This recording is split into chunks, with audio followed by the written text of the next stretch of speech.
Hello again and welcome back to the Daily Rundown with me, Dan Morfitt. Still to come, our guests have their something to say. Before that though, Jacob, I'd like to introduce our next feature.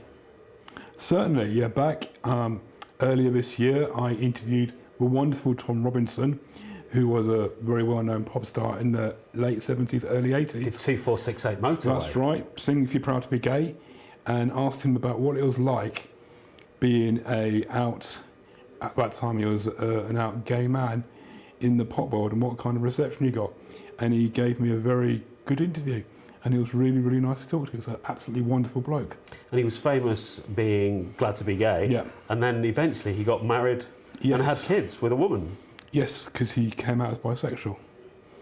So he talks a bit about kind of bisexuality and the perceptions of how it was to be gay in the music business at that time, and a little bit about what he's doing now. It was he's a great bloke. Yeah, I hope you enjoy the interview.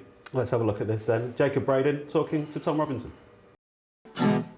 For 41 years now I've fought for the right for people to love just whoever they like. Today we can laugh as we march to the park, and clause 28's being consigned to the past. Well, if gay liberation means freedom for all, a label is no liberation at all. Bisexual, lesbian, transgender, gay, we're here and we're queer and we're happy to say, sing if you're glad to be gay, sing if you're happy that way. I think it's so important to let people know where we've come from. Each new generation kind of discovers itself and then has to find its own history. And it's important for those of us who've been around for a while to kind of share that and let people know where we came from. The actual age of consent wasn't legalised until 97 or something like that, when Labour came in. And that only happened thanks to the people who went out with the collecting tins asking for lesbians and gays to support the miners during the miners' strike, which you'd have thought would have been the most kind of weird left field kind of side activity compared to the AIDS struggle that we were facing at the time.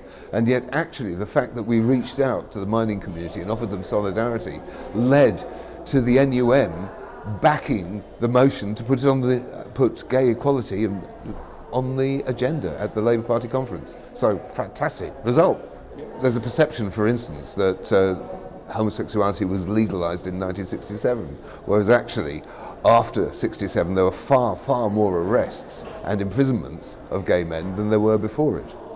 Tell me, what's changed, do you think, since the early 70s for pop stars and people who are famous?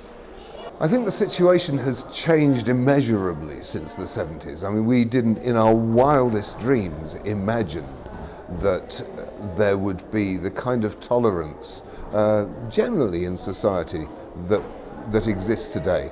The great tenet of GLF, the Gay Liberation Front, was that gay liberation is everyone's liberation. And back then, gay didn't just mean men who like men. That meant the whole gamut of everything non-heterosexual. So on Pride marches, we welcome people of every conceivable gender.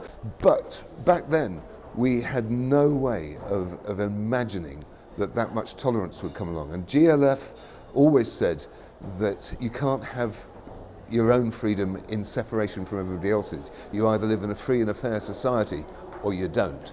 So women have to have equality. People of different colours have to have equality. You've got to have trades unions recognised and people getting fair pay for fair work. That's all part of the struggle for gay liberation. So I think today's society, for all its drawbacks and growing inequalities that we have to fight against, is a much more tolerant and easygoing society, and much more diverse than anything we could have dared imagine in the 70s. So as a pop star coming out then, how do you think that affected other LGBT pop stars at the time? When I sang Sing If You're Glad to Be Gay, the directive was sent out, we don't play Tom Robinson records anymore.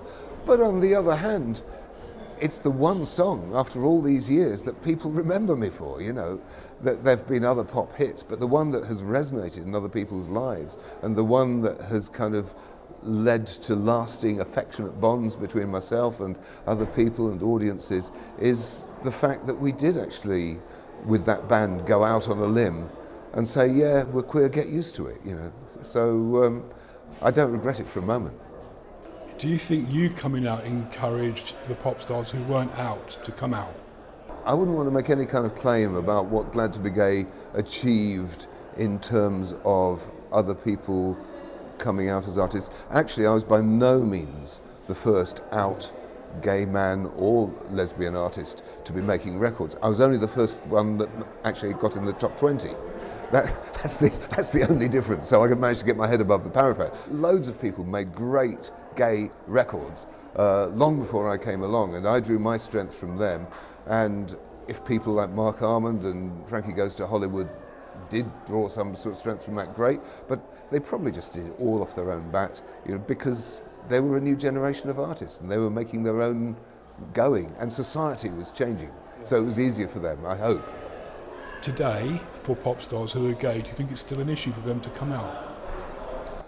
Today, there is still some level of difficulty, I think particularly for the trans community. I mean, because there's such a program there from the vile tabloid press that we have in this country, not to mention the trolls on Twitter and what have you. But it's a lot easier than what it was. And what's nice is people who are going like, I don't want to define myself.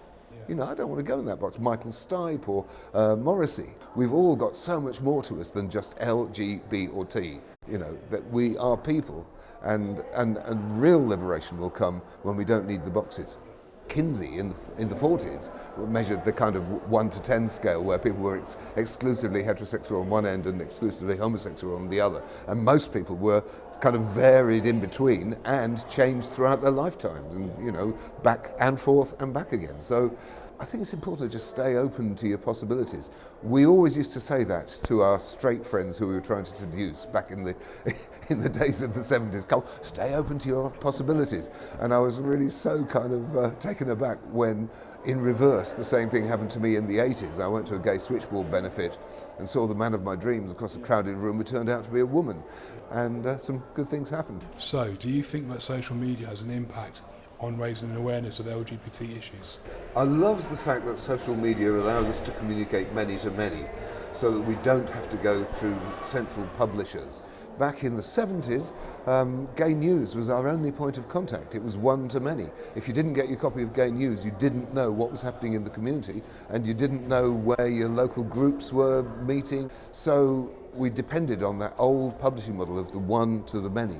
Today, because we can communicate many to many, we can create these groups of interests and find people like ourselves. The danger, though, that brings a danger with it, which is that we only ever mix with people who are like ourselves, and we're not exposed to views that would challenge us or to new possibilities. So it's a double-edged sword, social media. It does give us much greater access to each other, but it also tends to close us out from things that would annoy, upset, or maybe change us. Also, do you think it helps people express transphobic and homophobic views? We see from the ISIS videos just how evil as much as humanity can be spread through social media. And there's no reason why our enemies can't use it as much as we do. So yeah, it's a double-edged sword, but at the same time, it does liberate us enormously. So I wouldn't go back to depending on the old press again. Is the gay press today the same as it was in the 1970s?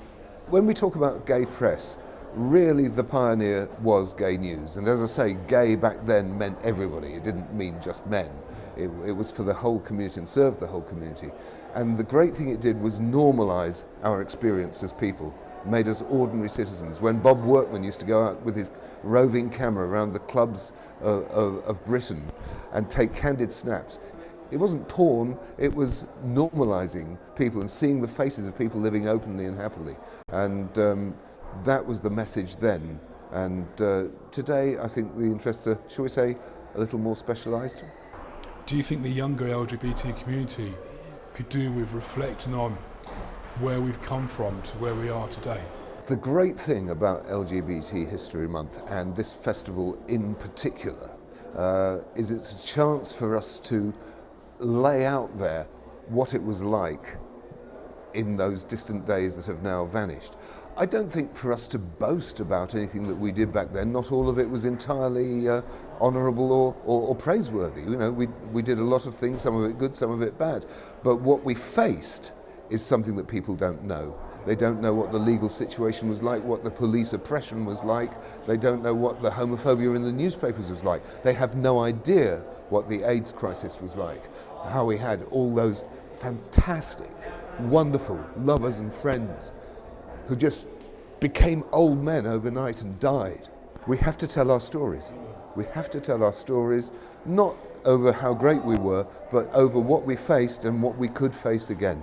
We are at the top of the wheel. That wheel turns inevitably over 50-year cycles. Who knows where we'll be 50 years from now? We've got to always watch for our rights being eroded, for people making little inroads, little attacks, and defend liberty. The price of liberty is eternal vigilance. One more time.